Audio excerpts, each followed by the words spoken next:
Welcome back to Wake Up Australia. Anti-vaxxers.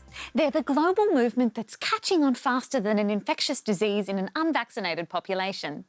But how do you actually become one? Well, here to talk about his new book, Anti-Vax to the Max, is our resident barefoot denier, Scotty Tape. Scotty, welcome. Good morning, Kat. Thanks for having me. Now, Scotty, the anti-vaccine movement has been around for years. So what made you want to write this book now? Well, Kat, now more than ever is the season to get into anti-vaxxing so that you're ready for those awkward family conversations around the Christmas table in just a couple of months' time. Tell me about it. It's at my place this year. Now, am I too old to become an anti-vaxxer? No, it's never too late to start, Kat. In fact, the older the better. And the great thing about becoming an anti-vaxxer is it doesn't take long. With just a quick Google search, in a few short minutes, you can become a global expert on how the measles, mumps and rubella vaccine definitely 100% caused the birth of industrial house music in the early 90s. Really? I didn't know that. Well, you wouldn't because you're part of the lamestream media.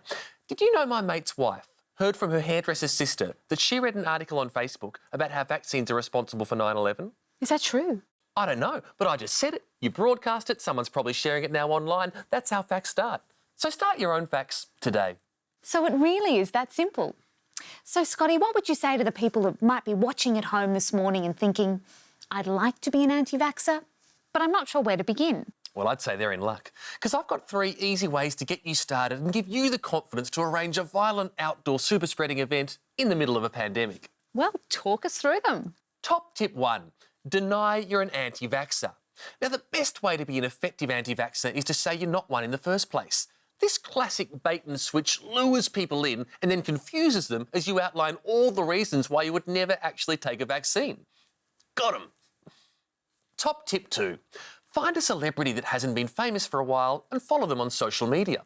Now, sure, you could listen to your local GP, but turns out that a celebrity who last had a hit in the 90s is usually an expert on modern medicine.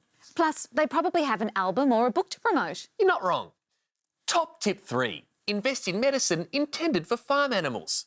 We have no idea what goes into a vaccine, but we do know what goes into making horse deworming tablets.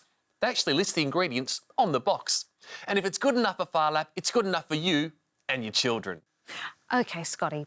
Sometimes anti-vaxxers are characterised as a bit crazy. Why do you think that is? Honestly, Kat, I don't know.